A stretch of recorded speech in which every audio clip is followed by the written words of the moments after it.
தற்போது நீங்க பாத்தீங்கன்னா எல்லா கடையிலும் பத்திரிகையாளர்களாகட்டும் செய்தியாளராகட்டும் பல தகவல்கள் வாட்ஸ்அப் குரூப்ல வந்துட்டு தான் இருக்குது. ஆனா இப்ப பாத்தீங்கன்னா எல்லாருமே நீங்க கோவையில போய் சுத்தி பாருங்க, பேரிகார்டுல இருந்து தன்னுடைய சொந்த செலவுல பேரிகார்டுல இருந்து எல்லா பாதுகாப்பு வலைகளையும் உருவாக்கி பில்ல போட்டு தான் கொடுத்துட்டு இருக்கிறாங்க. இப்ப முடிய அந்த பில்லிலேயே ஸ்டிக்கர் 10 ரூபாய் என்பது இருக்குது. நீங்க தோழர்கள் யாராவது விருப்பப்பட்டீங்கன்னா சொல்லுங்க, அந்த கடைக்கு நாங்களே உங்க கூட வரோம், நீங்க அந்த கடைகளையும் பார்க்கலாம். நடவடிக்கை பத்தலை நினைக்கிறீங்களா? 10 ரூபாய் மேல வாங்குறதுக்கு தடுக்கலை நினைக்கிறீங்க? இல்ல, இப்ப ஊழியர்களே நாங்க 2003 வேலைக்கு சேரும் போது வெறும் 2000 ரூபாய் சம்பளத்துலதான் அம்மையார் அவர்கள் எங்களை பணிநிறுத்தம் பண்ணாங்க. இந்த 10 ரூபாயை நம்பி நாங்க வரல.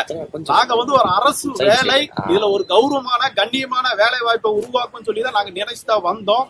எங்கள் கால சூழலை இந்த ஒரு பாட்டிலை இறக்கும் போது பெட்டிக்குள்ள பாத்தீங்கன்னா பல பாட்டில்கள் டேமேஜ் ஆகி கழிச்சு போயிரும்.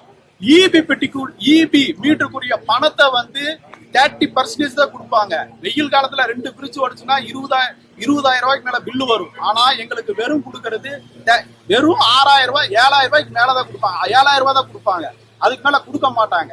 இடையில இந்த காலி பாட்டல்களை சேகரிப்பதற்குரிய கடை வாடகை என்பது நாங்க தான் கொடுத்துட்டு வரோம். இது எந்தவித முன்னேற்பாடும் இல்லாமல் நிறுவனமும் எல்லாம் வந்த அதிகாரிகளும் எங்களை இக்கட்டுகளை நெருக்கினாலதான் இந்த சூழ்நிலை போச்சு.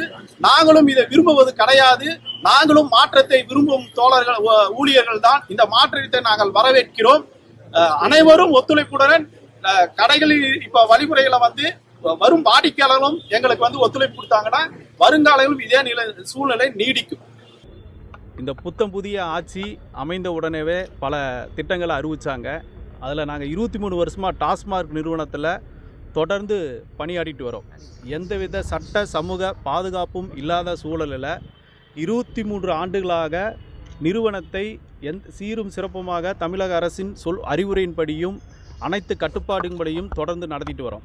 இந்த ஆட்சி பதவிக்கு ஏற்ற உடனே 717 கடைகளை உடனடியாக மூட உத்தரவிட்டின் அடிப்படையில் மாநிலம் முழுவதும் 717 கடைகள் மூடப்பட்டது. அதில் கோவை மாவட்டத்தில் வடக்கு தெற்கில் 69 கடைகள் மொத்தம் உடனடியாக மூடப்பட்டது.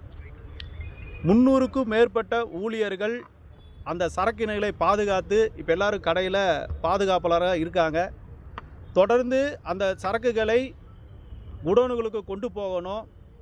பாதிக்கப்பட்ட அத்துணை ஊழியர்களுக்கும் அரசு நிறுவனத்தில் காலியாக உள்ள அரசு நிறுவனத்தில் பணி நிரந்தரமாக வழங்க வேண்டும் என்ற கோரிக்கையின் அடிப்படையிலும் ஊழியர்கள் 500 மீட்டருக்குள் இருந்த கடைகளையும் 500 மீட்டருக்கு மேல் இருந்த கடைகளையும் கள ஆய்வின் போது பல குறைபாடுகள் நடைபெற்றுள்ளது.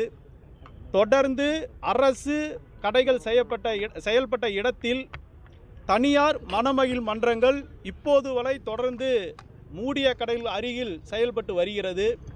இதை எல்லாமே மாவட்ட நிர்வாகத்திற்கும் ஊழியரின் நலம் சார்ந்த பணி நிரந்தர கோரிக்கைக்கும் மாற்று பணிக்கும் நாங்கள் மாவட்ட மேலாளரிடம் மனு கொடுக்க கூட்டுக்குழு வந்துள்ளோம். ஆட்சியர் அவர்கள் கள ஆய்வுக்கு சென்றுள்ளதால் நாளை மீண்டும் கூட்டுக்குழு அனைத்து டாஸ்மாக் சங்க கூட்டுக்குழு சார்பாக மாவட்ட ஆட்சியரை சந்திக்கிறோம்.